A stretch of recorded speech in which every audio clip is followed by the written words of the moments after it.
Hello दोस्तों, मेरा नाम है प्रदीप गौड़ और आप देख रहे हैं प्रदीप्स बायोलॉजी। इस छोटी सी वीडियो में हम देखने वाले हैं कि नीट 2024 की यूपी स्टेट की काउंसलिंग के क्या रूल्स और रेगुलेशन है, वो इम्पॉर्टेंट डेट क्या है, कब से कब तक रजिस्ट्रेशन होगा, कब से कब तक आपको चॉइस फिलिंग के लिए डेट मिलेगा और कब से कब तक आपका अलॉटमेंट लेटर आ जाएगा। हर एक इंपॉर्टेंट चीज़ जानेंगे। साथ ही साथ हम जानेंगे कि जो काउंसलिंग प्रोसेस है फर्स्ट से लेकर के फोर्थ राउंड तक वो स्टेप बाय स्टेप कैसे होनी है, कब आपको फ्री एग्जिट मिलेगा, कब आपकी जो सिक्योरिटी अमाउंट है आपको मिल सकता है या फिर आपको नहीं मिलेगा, ठीक है, कब आप फ्री एग्जिट कर सकते हैं, कब नहीं करेंगे। हर एक छोटी बड़ी डिटेल हम कवर करने वाले हैं। तो अगर आप चैनल पर पहली बार हैं तो सब्सक्राइब कर लीजिए नीट की ऑफिशियल अपडेट सबसे पहले पाने के लिए।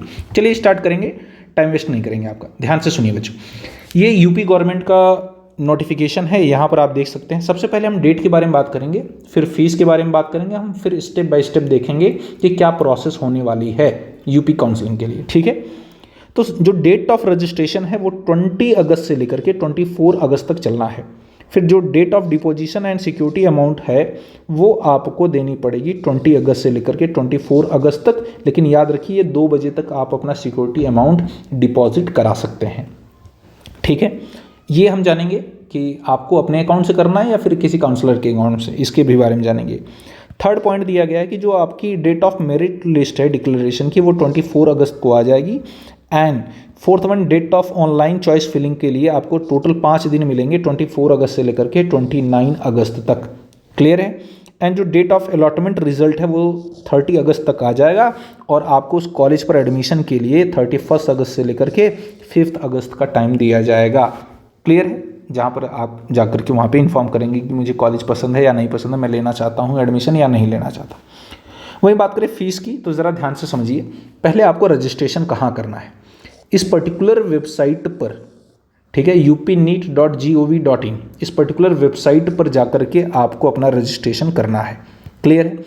एलिजिबिलिटी क्या है, आप यूपी स्टेट से बिलोंग करने चाहिए, आपका जो डोमिसाइल है वो यूपी का होना चाहिए, आप 11th-12th आपका यूपी से होना चाहिए, ठीक है। या तो अगर आप यूपी से हैं बट आपने 11th और 12th है ना, या फिर 10वीं और 12वीं आपने किसी अदर स्टेट से कर रखी है तो उस केस में आपको डोमिसाइल लगेगा। लेकिन अगर आपने यूपी के ही किसी कॉलेज से 10वीं और 12वीं कर रखी है तो आपको उस केस में डोमिसाइल की ज़रूरत नहीं है, इस चीज़ को याद रखिएगा, ठीक है। अब कुछ इंपॉर्टेंट पॉइंट, जैसे कि सर वो क्या क्या पॉइंट हो सकते हैं, रजिस्ट्रेशन के लिए फ़ीस क्या लगेगा और सिक्योरिटी अमाउंट कितना लगेगा। ध्यान से देखिए, रजिस्ट्रेशन जब आप करेंगे अपना तो 2000 रुपीज़ आपको लगेगा BDS और MBBS के रजिस्ट्रेशन के लिए, और ये नॉन रिफंडेबल है, यानी किसी भी हालत में ये आपको रिफंड नहीं किया जाएगा। और याद रखिएगा जो रजिस्ट्रेशन आप करेंगे वो फर्स्ट, सेकेंड और थर्ड राउंड तक के लिए एप्लीकेबल होगा। आपको एक ही बार रजिस्ट्रेशन करना है। और ऐसे स्टूडेंट जो फर्स्ट राउंड में काउंसलिंग नहीं करा रहे हैं, सेकेंड राउंड में अगर वो करेंगे तो सेकेंड राउंड से वो एलिजिबल होंगे, ठीक है, याद रखिएगा। और स्ट्रे वैकेंसी राउंड के लिए, जो कि फोर्थ राउंड जिसे हम कहते हैं, उसके लिए अलग से रजिस्ट्रेशन होता है, याद रखिएगा। जो सिक्योरिटी अमाउंट है, अगर आप गवर्नमेंट किसी कॉलेज में एडमिशन लेना चाहते हैं तो आपको 30,000 रुपीज़ देने पड़ेंगे, ठीक है, गवर्नमेंट कोटा के लिए। लेकिन अगर आप प्राइवेट के लिए जाते हैं किसी MBBS कॉलेज के लिए तो उस केस में आपको 2 लाख रुपए सिक्योरिटी अमाउंट देने पड़ेंगे और 1 लाख रुपए आपको BDS के लिए यानी डेंटल कॉलेजेस के लिए देने पड़ेंगे, याद रखिएगा, ठीक है। अब ये अमाउंट जो है, ध्यान से देखिए आप, ये गवर्नमेंट MBBS और BDS के लिए, ठीक, गवर्नमेंट MBBS और BDS के लिए।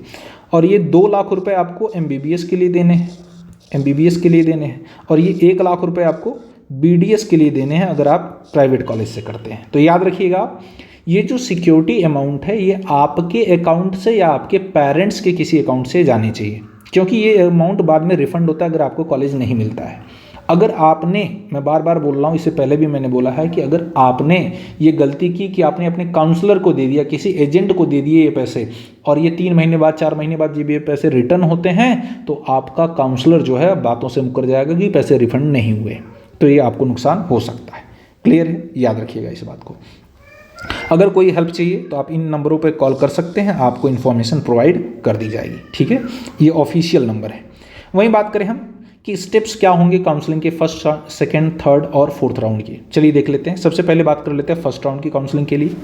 तो देखिए, अगर आप फर्स्ट राउंड की काउंसलिंग में पार्टिसिपेट करते हैं या तो आपको कॉलेज मिलेगा या तो नहीं मिलेगा।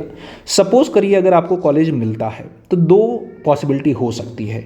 अगर कॉलेज आपको पसंद आता है तो आप वहाँ पर रिपोर्टिंग करेंगे, रिपोर्टिंग करने के बाद आप उसे फाइनलाइज कर सकते हैं और ये प्रोसेस एंड हो जाएगी, आपने एडमिशन ले लिया, ठीक है, एडमिशन ले लिया उस कॉलेज में। या फिर आपने रिपोर्टिंग की बट आप बेटरमेंट के लिए भी जा सकते हैं कि ठीक है सर ये इस कॉलेज को आप मुझे रखिए, अभी होल्डिंग पे रखिए, मैं अगले राउंड के लिए भी जाना चाहता हूँ, राउंड सेकंड के लिए मुझे इससे भी अच्छा क्या कॉलेज मिल सकता है, तो आप बेटरमेंट के लिए भी जा सकते हैं, ठीक है। तो राउंड 2 में हो सकता है आपको इससे अच्छा कॉलेज मिल जाए तो आप उसमें एडमिशन ले लें। या फिर हो सकता है कि आपको कॉलेज मिला बट आपने रिपोर्ट नहीं किया। अब अगर आपने रिपोर्ट नहीं किया तो आप फ्री एग्जिट ले सकते हैं। फ्री एग्जिट मतलब जो आपने 30,000 रुपये गवर्नमेंट मेडिकल कॉलेज में एडमिशन के लिए दिया है या फिर प्राइवेट मेडिकल कॉलेजेस में आपने 2 लाख और 1 लाख रुपए दिया है, वो आपका नुकसान नहीं होगा। आप ऑटोमेटिक कहाँ चले जाएंगे, सेकेंड राउंड के लिए, फ्री एग्जिट होगा, आपको पैसे का नुकसान नहीं होगा। या फिर कंडीशन ये हो सकती है कि आपको गवर्नमेंट मेडिकल कॉलेजेस ना मिले, ठीक है, फर्स्ट राउंड में कोई कॉलेज नहीं मिला, तो उस केस में भी आप फ्री एग्जिट लेंगे और ऑटोमेटिक आप किस में चले जाएंगे, सेकेंड राउंड में, ठीक है। आपको कोई ज़रूरत नहीं है फिर से रजिस्ट्रेशन करने की, ना ही सिक्योरिटी अमाउंट फिर से देने की, ठीक है। अब जब सेकेंड राउंड में आप जाएंगे तो यहाँ पर भी 2 केसेस बनते हैं, या तो आपको कॉलेज मिलेगा या तो नहीं मिलेगा। सपोज करिए आपको कॉलेज मिलता है तो आपको क्या करना पड़ेगा, कॉलेज को रिपोर्ट करना पड़ेगा। रिपोर्ट करते हैं तो फिर उसके बाद अगर आपको कॉलेज पसंद आया तो फाइनल करेंगे और प्रोसेस को एंड करेंगे और एडमिशन ले लिया आपने उस पर्टिकुलर मेडिकल कॉलेजेस में, ठीक है। अच्छा समझिए, या फिर आप बेटरमेंट के लिए भी जा सकते हैं कि ठीक है सर कॉलेज को फाइनलाइज करिए लेकिन मैं बेटरमेंट के लिए भी जाना चाहता हूँ, तो बेटरमेंट मतलब आप थर्ड राउंड के लिए भी जाएंगे, जिसकी वजह से हो सकता है थर्ड राउंड में आपको इससे बढ़िया कॉलेज मिल जाए, ठीक है। या फिर आपको कॉलेज अलॉट हुआ है लेकिन आपने रिपोर्टिंग नहीं की, याद रखिएगा यहाँ पे, अगर सेकेंड राउंड में आपको कॉलेज मिला है, रिपोर्टिंग नहीं की, तो यहाँ पर फ्री एग्जिट नहीं है, यहाँ पर आपको 30,000 रुपये नुकसान हो जाएंगे। जो आपने सिक्योरिटी डिपॉजिट दिया है वो पैसे आपके डूब जाएंगे, आपको रिफंड नहीं होंगे। और सेकेंड राउंड में अगर आपको मिला है पर्टिकुलर कोई कॉलेज, उस केस में आपको फ्रेश रजिस्ट्रेशन करना पड़ेगा, ध्यान दीजिएगा।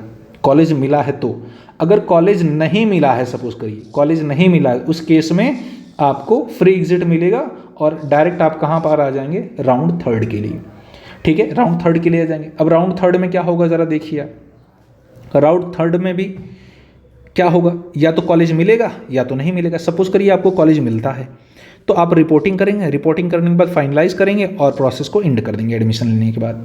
लेकिन अगर आपने रिपोर्टिंग नहीं की, उस केस में आपका जो सिक्योरिटी अमाउंट है वो आपको रिफंड नहीं होगा और ये प्रोसेस यहीं ख़त्म हो जाएगी, क्योंकि आपको कॉलेज मिला था और आपने कॉलेज में एडमिशन नहीं लिया। लेकिन सपोज करिए थर्ड राउंड में भी अगर आपको कोई कॉलेज नहीं मिलता है तो उस केस में आप फ्री एग्जिट ले सकते हैं, ठीक है। आपकी सिक्योरिटी अमाउंट डिपॉजिट जो दिया है आपने वो डूबेगा नहीं और आप डायरेक्टली एलिजिबल हो जाएंगे 4th राउंड के लिए, यानी स्ट्रे वैकेंसी राउंड, ये 4th राउंड भी होता है इसके लिए। तो जब आप 4th राउंड के लिए जाते हैं तो ये ऑनलाइन इस बार हो रहा है, पहले ऑफलाइन होता था, तो यहाँ पर भी वैकेंसी 2 तरीके से बन सकती है, प्रोबेबिलिटी बन सकती है, या तो आपको कॉलेज मिलेगा या तो नहीं मिलेगा। सपोज करिए कॉलेज मिला, उस केस में आपको कॉलेज को रिपोर्ट करना पड़ेगा और एडमिशन लेनी पड़ेगा, प्रोसेस खत्म। अगर आपने रिपोर्टिंग नहीं की तो आपका जो सिक्योरिटी अमाउंट है वो डूब जाएगा और ये प्रोसेस यहीं पर ख़त्म हो जाएगी और आपको नीट में 1 साल के लिए बैन कर दिया जाएगा। ये यूपी गवर्नमेंट का रूल है, याद रखिएगा। आपके नाम से जितनी भी संपत्ति होगी उसे जब्त कर लिया जाएगा, साथ ही साथ आपको बैन भी कर दिया जाएगा 1 साल के लिए, ठीक है। अगर आपको सपोज करिए स्टे वैकेंसी में कॉलेज नहीं मिलता है तो आप फ्री एग्जिट लेंगे और स्टे वैकेंसी के नेक्स्ट राउंड के लिए, सेकेंड राउंड के लिए, थर्ड राउंड के लिए आप एलिजिबल हो जाएंगे। याद रखिएगा, जो 4th राउंड है यानी स्टे वैकेंसी राउंड, उसके लिए एलिजिबल आप तभी होंगे जब आपको फर्स्ट, सेकेंड और थर्ड राउंड में कोई भी सीट ना मिली हो। अगर आपको फर्स्ट, सेकेंड, थर्ड राउंड में कोई सीट मिली है और फिर भी आप स्टे वैकेंसी राउंड के लिए जा रहे हैं तो आप स्टे वैकेंसी राउंड के लिए एलिजिबल नहीं होंगे। क्लियर है? आई होप सो वीडियो आपको समझ में आई होगी। वीडियो समझ में नहीं आई तो एक बार बैक करके फिर से देख लीजिए, आपको हर एक चीज़ समझ में आ जाएगी। किसी अदर टॉपिक पर वीडियो चाहते हैं कमेंट सेक्शन में लिखिए, मैं उस पर्टिकुलर टॉपिक पर वीडियो बनाकर आपको प्रोवाइड कर दूंगा। बाकी मिलते हैं आपसे नेक्स्ट वीडियो में एक नई इन्फॉर्मेशन के साथ, तब तक के लिए जय हिंद।